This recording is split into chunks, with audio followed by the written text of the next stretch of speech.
बातों के सिलसिले में फिर से एक बार मैं आपके सम्मुख हाजिर हो गई हूँ। कुछ समय के लिए हम दिल्ली जाकर आएंगे। दिल्ली में राजेश कुमार शर्मा नामक एक व्यापारी है।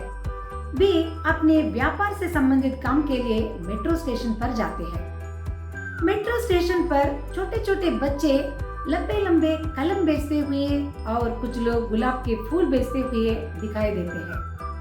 उनको देखकर राजेश कुमार शर्मा को पता चल जाता है कि वे शाला में नहीं जा रहे हैं और वे बहुत उत्सुकता से उनके माता पिता से जाकर मिलते हैं और पूछते हैं कि वे क्यों अपने संतान को शाला में नहीं भेज रहे हैं। तो कुछ माता पिता ऐसे उत्तर देते हैं कि उनके पास ठीक तरह से आधार कार्ड या उससे संबंधित जानकारी ठीक तरह से ना रहने के कारण वे शाला में नहीं भेज रहे हैं। तो कुछ लोग मेट्रो के कामकाज से कुछ समय के लिए एक शहर में रहते हैं, तो कुछ समय के लिए वे दूसरे शहर में जाते हैं। तो ऐसे अस्थायी जीवन शैली के कारण ही वे अपने बच्चों को शाला में नहीं भेज पा रहे हैं। और कुछ लोगों का उत्तर तो इतना सीधा था कि उनके पास बच्चों को शाला में भेजने लायक आर्थिक स्थिति नहीं है। बस इन उत्तरों को सुनने के बाद राजेश शर्मा के मन में आया है कि वे उन बच्चों को खुश देखना चाहते थे, कि वे सोचने लगे कि उनको चॉकलेट्स वे देते हैं तो कुछ समय के लिए बच्चे शायद खुश होंगे, मगर वह खुशी बहुत अल्पकालिक समय के लिए मात्र सीमित रह जाती है। अगर वे नए कपड़े उनको दे सकते हैं तब भी वह खुशी कुछ महीनों के लिए मात्र सीमित रह जाती है। तो राजेश जी सोचते हैं कि वे अपने समय में 1 या 2 घंटे निकालकर उन लोगों को कुछ पढ़ाना लिखाना चाहते थे, ताकि वे अपने पैरों पर खड़ा हो जाए तो वह खुशी उनके जीवन भर के लिए रह जाती है। तो यह ऐसा विचार उनके दिमाग में आते ही उस विचार को कार्यान्वित करने के लिए वे अगले दिन से शुरू हो जाते हैं और एक पेड़ के नीचे पाठ पढ़ाना शुरू करते हैं। बस 2 विद्यार्थियों से उनकी शाला शुरू हो जाती है। आज बाकी शाला में 300 से अधिक विद्यार्थी पढ़ रहे हैं। और आप सोचते होंगे कि वह शाला कहाँ पर है। दिल्ली में यमुना नदी के किनारे मेट्रो ब्रिज के नीचे यानी मेट्रो पुल के नीचे जो बाग है, उस जगह को वे अपने शाला के रूप में उपयोग कर रहे हैं।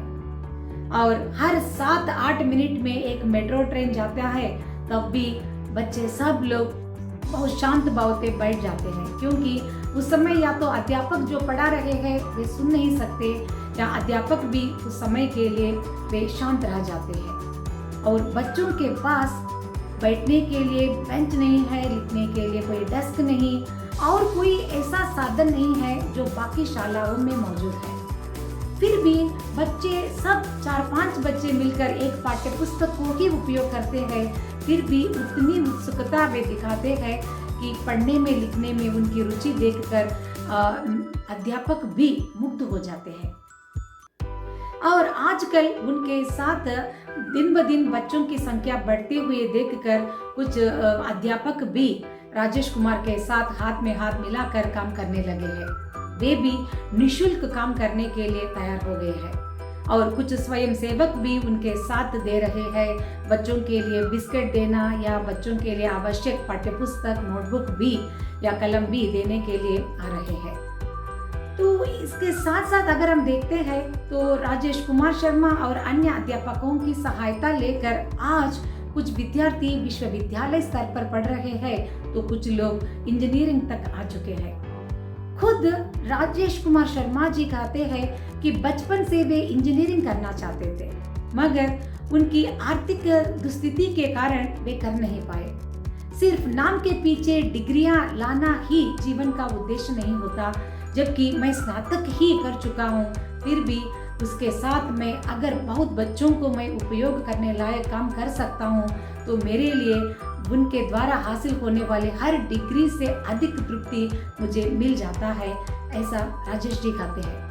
तो कितनी उत्तम धारणा है और सब लोगों के लिए ये वाक्य प्रेरकदायी बन जाते हैं। दिल्ली से हम हमारे जीवन में वापस आकर देखते हैं तो आजकल हर एक घर में 1 या 2 बच्चे हैं। तो हम अपने बच्चों को अच्छे अच्छे शालाओं में भेजते हैं और उनके लिए आवश्यक हर वस्तु को हम समयानुसार इंतजाम करते हुए उनके हाथ में दे देते हैं।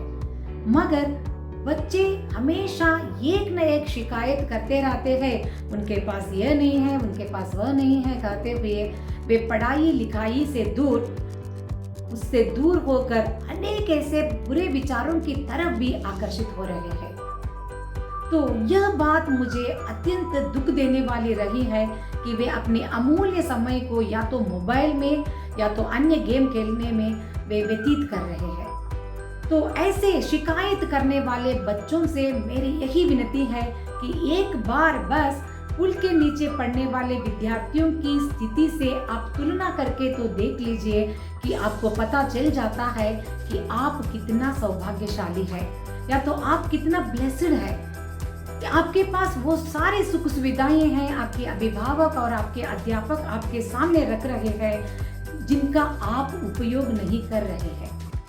कुछ लोगों के पास सब कुछ होकर भी नहीं पढ़ रहे हैं, मगर जबकि कुछ लोगों के पास पाठ्य पुस्तक ना होने के बाद भी वे 4-5 लोग मिलकर एक पाठ्य पुस्तक में पढ़ रहे हैं और आगे आने के लिए ललक दिखा रहे हैं।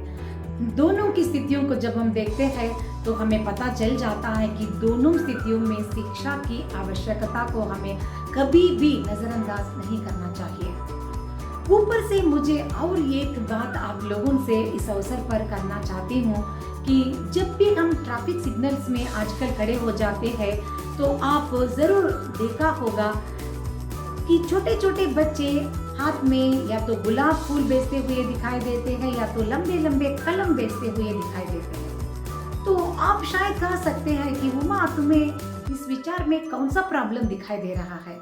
वे लोग तो भीख नहीं मांग रहे हैं, वे तो कलम बेचकर जीवन जी रहे हैं। ये तो बहुत अच्छी बात है कि वे भीख नहीं मांग रहे हैं, मगर वे अपना नाम तक उस कलम से लिख भी नहीं पा रहे हैं।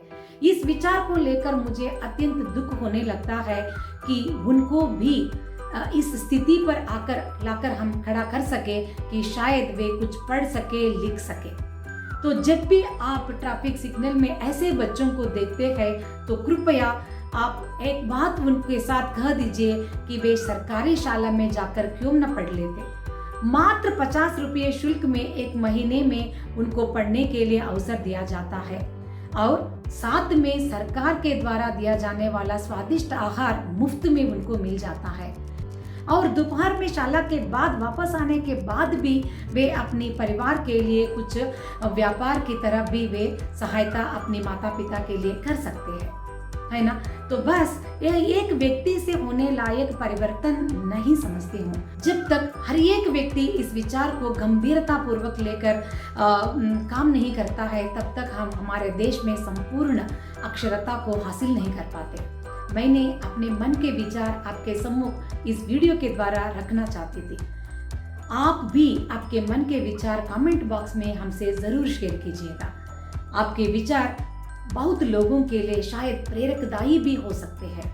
अगले हफ्ते एक उत्तम विचार के साथ फिर से मेरी मुलाकात आपके सम्मुख होगी। तब तक के लिए मुस्कुराते रहिए और काफी बातें चैनल को लाइक, शेयर और सब्सक्राइब करना तो ना भूलिएगा। धन्यवाद।